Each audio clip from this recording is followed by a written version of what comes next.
Now let's take the next step in implementation and create a pool on our 9150. As you can see, here we are on our dashboard. If I go to Pools and MDisk by Pools, you can actually see I have no MDisks to use. If I go to my internal storage, you can see I have all of these candidates ready for me to provision into a pool. So now I can actually see that I have 20 terabytes of Tier 0 flash. I can see that they're all internal. And now let's actually go to MDisks by pool, and I'll create my first pool. So let's give it a name. I'll actually type in FCM. You can see the advantages of turning on FCM with this pop-up box, as well as this nice README, which also goes through some of the capacity as well as performance trade-offs by enabling this wonderful feature. Notice it also changes with the extent size from the 4, which starts off the default, to 1 peta integer bytes. And let's go ahead and commit this change right now. You'll actually see I click on Next, and you'll actually see the command. And if I do the more details, you'll see the actual CLI, including easy tier, and the data reduction being turned on. Next, let's actually close this box and go on to the next step. You'll see that I now have a pool created, but there's no storage. Let's remedy this problem right now. We can go up to our Actions menu, and once I'm inside the Actions menu, you'll see that I can add storage to this pool. I can either do a custom or I can use the default by just clicking on Internal. It'll actually find those original 24 disks that we talked about. It'll actually show you the size total, and I can just click on Apply. And then the 9150 will start creating those RAID arrays. You'll actually see the CLI right there as it's actually processing the command. When it's done, you'll actually be able to review the commands. And as you can see here, I can show some of the various different values. I can now close the box. And if I go into my particular pool, you'll actually see that it's online. You can see the capacity. If I now go back to internal storage, you'll see that it's now a member versus candidate on all of those disks. And now let's go on to the next step of implementation.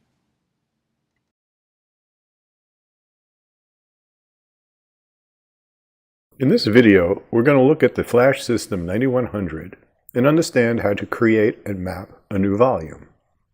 We are on the overview screen right now. We will navigate to the host screens where we will define a new host. We can select hosts and then select Add Host. We need to fill in the information about our host. First, its name. Second, the way it's going to attach, either iSCSI, Fiber Channel SCSI, or Fiber Channel NVMe. In this case, we're going to choose Standard Fiber Channel SCSI. The host has worldwide ports, and we have to define those ports here. Prior to doing this, the host has to be zoned and configured by cabling it up to a Fiber Channel switch and setting the zone so that the ports on the storage can see the ports on the host. Once we've done that, when the storage array scans, it'll see those additional new ports, and here they are right here. So we are going to choose those ports. So now we have the beginnings of a definition of a host with 2 new Fiber Channel hosts. Optionally, we can check the host type. We'll just use generic, but there are other types depending upon the operating system and the function of the host. Whether or not we're going to give it access to all of our I/O groups or just a few of the I/O groups, we'll select all, and whether or not it'll be a member of a cluster. And then we click Add. We see the command right here, the SVC task, that's defining the new host, its Fiber Channel ports, and the I/O groups it's a member of. We also see its protocol, its name, and its type. That task is complete. Here we have our new host, and we see that it has 2 ports. It's a host type of generic but it has no host mappings. So now we're going to define a new volume. We click on Volumes, and it brings us to the volume page. We see here we already have a few volumes defined. But if we want to create a new volume, we can click on the Create Volumes action button.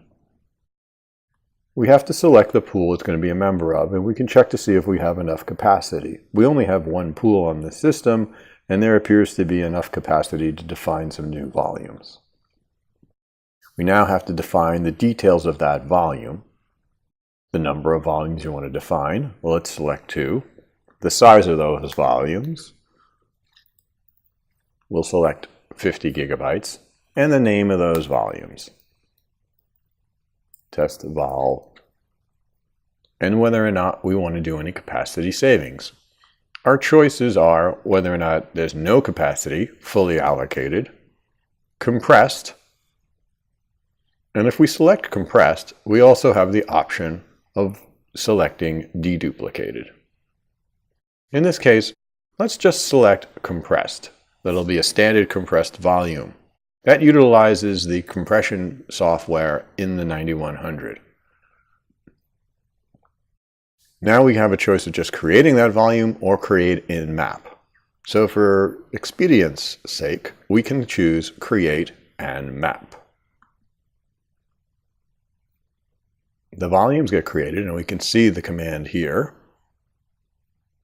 that are being used to create the volumes, the first volume and the second volume, test volume 0, test volume 1.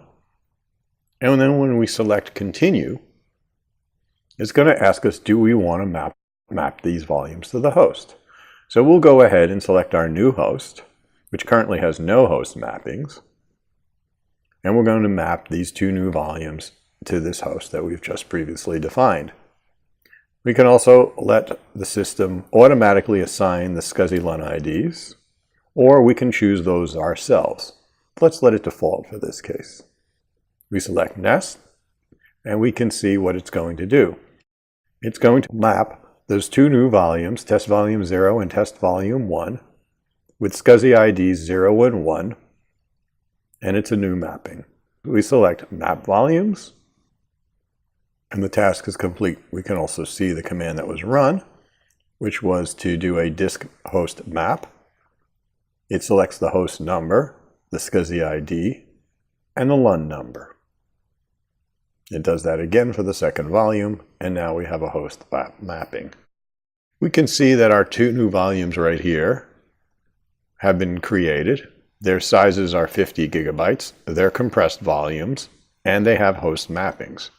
If we navigate over to the host selection field, we see our host, and it shows that it has host mappings. We can right-click and look at the properties.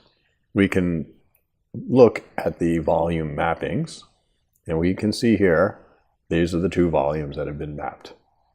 So that is a simple discussion on how to go ahead and create a host, define its worldwide name ports, and then go ahead defining volumes and mapping those volumes to the host. Thank you. Please feel free to reach out to the Worldwide Storage Engineering team, Joshua Blumert and Andrew Greenfield, if you have any more questions.